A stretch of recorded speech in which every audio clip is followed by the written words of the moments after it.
It's another live show. Okay, I guess you can't go on Facebook Live. Uh, I can do it on the phone, but not on the app. So I got to do this on YouTube. Oh my. So anyway, uh, as all you know, this is like probably one of the zillion pandemic videos out there. And so why would you want to watch my video of all the other ones? I don't have an answer for that. um, because I'm just an average person out here, and maybe I have a different perspective from California, what's going on. So I could start with that. So in California, we have, let me do something here to make this a little bit better. Uh, in California, what we've got is a lot of people are cooperating, or at least at one time we're cooperating with all the restrictions. And but now what I'm seeing is a lot of window dressing. Um, for example, I see people wearing cloth masks, but they don't wear any gloves, and they go to places like Walmart and stores like that because I have to go to the pharmacy in Walmart, and uh, I'm wondering if these people have been wearing. I've seen people wearing the masks. Uh, like while walking down the street or in their car. And I'm thinking, I hope these people are not putting their mask on first thing in the morning, going all day with their mask on, then going into Walmart, Freudian slip, going into Walmart and with these masks that they've been wearing all day and that's got moisture all over it and fat and anything else, virus that they might have attracted, and then they go to maybe adjust it. I see them adjust it sometimes, and for that, and there's like moisture there that can get on your fingers. Uh, and so I'm not trying to scare anybody, but I'm just saying that I'm going to get really mad when you deprive somebody of their way of their making their living, which is 99% of businesses in America are small businesses, and most of the businesses that are being impacted the most are small businesses. They're telling them to just shut their doors down, stop production, stop having employees come over for how long? Indefinite period of time. It just doesn't work that way, folks. It just doesn't. I don't need to get into politics of it. Uh, it just doesn't work that way. People are not going to go along with that much longer. They're just going to have to just disobey whatever rules they have out there. And you're going to have what? You're going to have martial law, or you're going to have, uh, the National Guard. Is I've been watching some videos on the treatment end of things, what they do in the ER, and in New York City and in Italy. But I've seen mostly doctors from New York City talking about the treatment end of thing, and what they're finding is that the symptom of COVID-19 that leads to what people called ARDS, or acute respiratory distress syndrome, that when they're observing this, they don't really believe it's, a lot of doctors are starting to come to the conclusion it's not really ARDS that's happening, it's something else that's happening, which is more closer to than like hypoxia. And hypoxia usually happens in a situation where you're high up in the mountains and you get sick from not getting enough oxygen, or you are in a situation where you can't breathe and you get like there's not enough oxygen in the air. And so they're seeing that. And so what that means is, instead of seeing people gasping for air because their lungs are not working, because they're congested with whatever, mucus or whatever, or just whatever causes the problem, the distress, instead of seeing that, they're seeing people just perfectly normal, fine, like just talking like I am right now, but they go to check their oxygen levels and they're like 40, which is really low, 39, upper 30s, which is really low. I mean, at around when you get to 40, that's when they start putting those tubes down your throat and intubating you. And so these doctors are going, wait a second, if this guy doesn't look like he's really having a hard time, maybe we should hold off on intubating him until we're for sure know what the problem is. And they have other things they called, oh God, I forgot what it's called, hyperoxygen or something like that. And another machine that takes their blood, I think, and directly puts oxygen in the blood, I think is what it does. And it takes a lot more oxygen, so it's very expensive. But they've been hooking up people to those. And what they're trying to do is give them oxygen, like either breathing oxygen or that, and seeing how far they can keep it before they have to give them, put them on the intubation, because that can cause more damage than good. And when they do put them on the intubator, or what do you call it, ventilator, they are trying to be gentle and not have it a little high pressure type of thing, because they think that they could actually damage the lungs more with that. So that's cool that they're starting to discover certain things. The first discoveries were potential cures, which I'm not sure which ones really work or not, but I suspect there has been some suppression of the truth in regards to that. Um, Partly maybe because the pharmaceutical companies aren't going to make enough money on it, so they want to come up with their own. They're all in a race to come up with their own solution, so they're kind of pushed them and said, "You're an idiot. This is, not going to fix it." So now they're kind of trying. They have a narrative that Trump is stupid, so they're trying to make it look like you're stupid if you go along with that. And so I suspect that there's some truth being suppressed there. But I think the bottom line is we'll probably come up with the good solutions anyway pretty soon. They got some drugs that are on trial right now, so hopefully we'll come up with something pretty soon. But my whole focus has shifted away from that, except for just that's interesting to watch it and good to see the progress. But the bottom line here is their biggest problem we have right extended period of time like that. You can't do that. It's just simple. It's simply you can't do that. If you do that, you destroy our economy. It's just that clear of a thing. Economy doesn't. You don't just stop an economy and then just go, okay, you're good. It's sort of like you don't strangle me for 3 hours and go, sorry, Casey, but we need you to stop breathing for a while. We need you to just stop breathing for a while so that we don't have COVID-19. Okay, let's just stop breathing.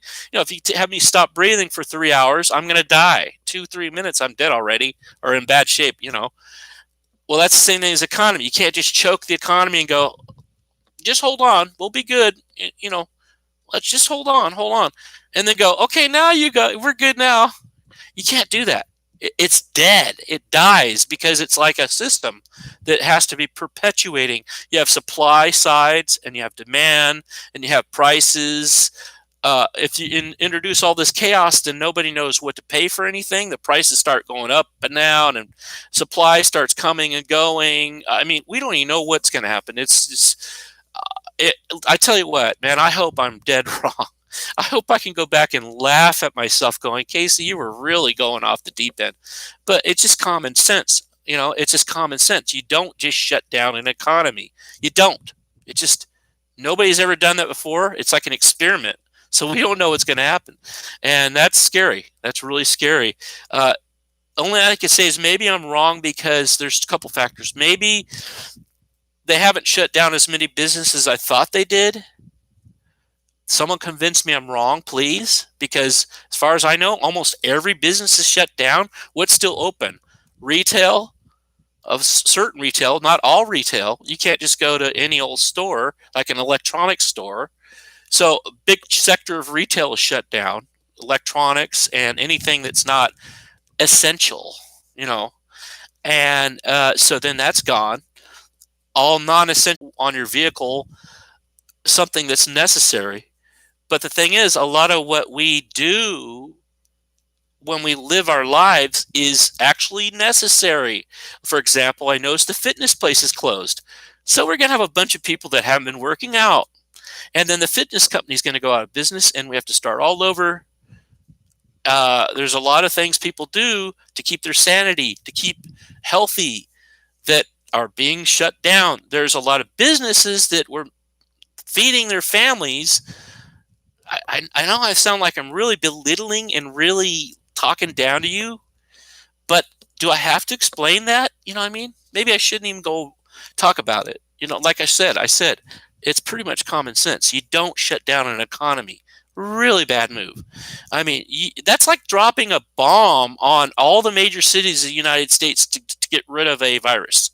That's what it's like. You go, well, we'll be okay. We'll recover from that. We just dropped a bunch of nukes all over, but we'll be all right. I think we'll be okay.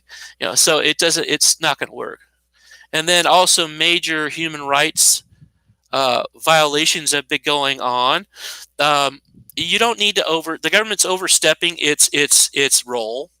uh, they're not understanding how government works. Government is supposed to work based on the people cooperating with the government, because there's a big sector of our community that are law-abiding citizens. You don't treat them like criminals. You don't put them under house arrest. You treat them with respect and dignity, and respect their rights and their boundaries as a person, and not violate their boundaries. And there's nothing that justifies that, really, if you think about it, except for an immediate emergency. And like I said, I moved on from this COVID-19 thing. It's an issue. It's an issue. It really is an issue, and it needs to be dealt with. Uh, we need to still have all these precautions. A lot of precautions uh, to protect the elderly and things like that. There's a real need for that. And so I was watching what the doctors in Sweden were saying about why they had their policy, and I was nodding in agreement. He was making sense. He's saying you don't need to shut down the entire economy. That's not necessary, and it's not going to really fix anything. And so you're putting people in a situation where they're going to be in a situation where they're trying to survive, basically. And also, I see a deeper agenda. I'm starting to see an agenda behind all this, which is really not surprising, but really disgusting. That they're taking advantage of a terrible virus and deciding that we're going to institute socialism, uh, whether you like it or not. And so the way we're going to do this is we're going to take away your job so that you have to rely on the government for money. Isn't that nice? Now everybody's going to be dependent on the government. And then another thing, they're saying, oh, now that people aren't driving around, enjoying, it's so much better now. Let's just keep it this way.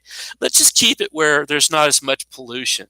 Isn't that nice of these people to really think about me and you in that way, that we can just take away their job and put them on welfare, and we can just say, hey, don't drive your car anymore. This is like the Green New Deal thing. I didn't want to get too much into politics, but it's all political.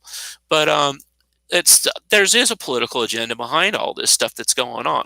So don't be stupid. There's a total agenda behind this. It's a boogeyman that they've made up. I'm not denying that the virus is real. It's real. What the doctors say about it's real. I've seen videos of people that have had it. It's a terrible disease. It's one of the most awful things to go through.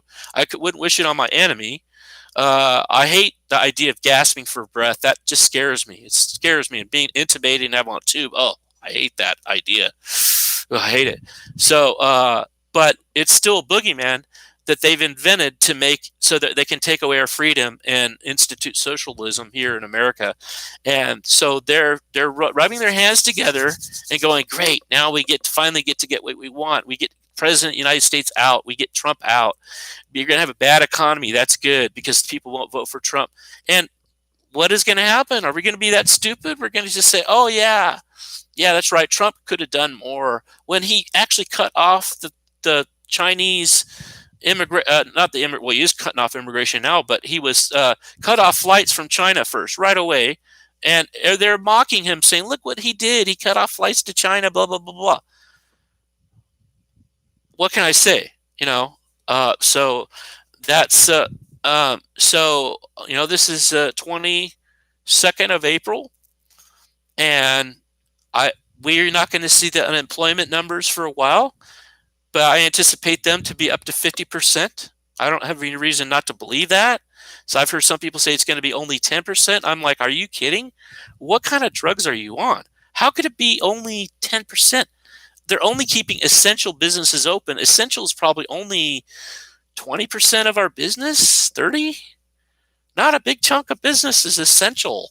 We have a lot of things in our society that are not essential, like smartphones, like electronics. All that's gone. We're going to stop making electronics and stop trading it and stop having stores. Really? No, none of that. And then, fortunately, one good thing is a lot of people do work from home like I do. So that's a really good thing. Thank God that we do have work from home, telecommuting, because we'd be in really big trouble without that. So some people still have their jobs. So, hey, I got my fingers crossed. I hope that this is not this is not going to be the disaster that I think it is. But I've been around for a while. I'm 50, over 55 years old. I haven't seen the depression, but I heard about it. And the depression, I have a feeling the depression is going to be nothing compared to what we're going to have. Because when you just take out everybody instantly, just push a button, go boom, we just now blew up your entire economy in an instant. It's just gone. There it goes. All those people out of work. That, think about that. That is crazy. I mean, that is terrorist. I mean, that is crazy. It's really crazy. Now, I can understand doing it temporarily for a couple weeks just so that we can get the hospitals all geared up. They didn't have enough ventilators. They didn't have good procedures. They didn't know how to treat them. It was a total mystery. We just got hit with a bunch of people showing up in the hospital. It was chaotic, especially in New York City. And so I would say, yeah, you do need to have those precautions in certain areas. But next virus that comes out, I'm going to say, no way, Jose. No way am I going to go with the way that they're handling this. All right, about 20-minute video. So anyway, I'm doing okay. I just got over a cough, and so I'm scared because I keep having these symptoms of this cough still, and it won't go away. And now the summer's coming around, it's starting to get warmer here, so it's good. I'm like, great, you know. And so it's just I got work to do, so my lifestyle hasn't changed that much. I'm fortunately very fortunate, but I don't take it for granted. I think that any day I could get a layoff. It could be tomorrow or next week or something, or I could get a pay. And people are not doing business anymore. They shut their doors down, and that means everybody suffers because there's fewer customers to sell stuff to. And I'm not saying I'm scared. I'm like, oh, you know, I'm not like that. I'm just trying to talk some sense in America, you know? That's all I'm trying to do. So take care. I'm good. We're all good. Just trust God and you know, we'll be okay. I think we'll be okay. I'm just telling you that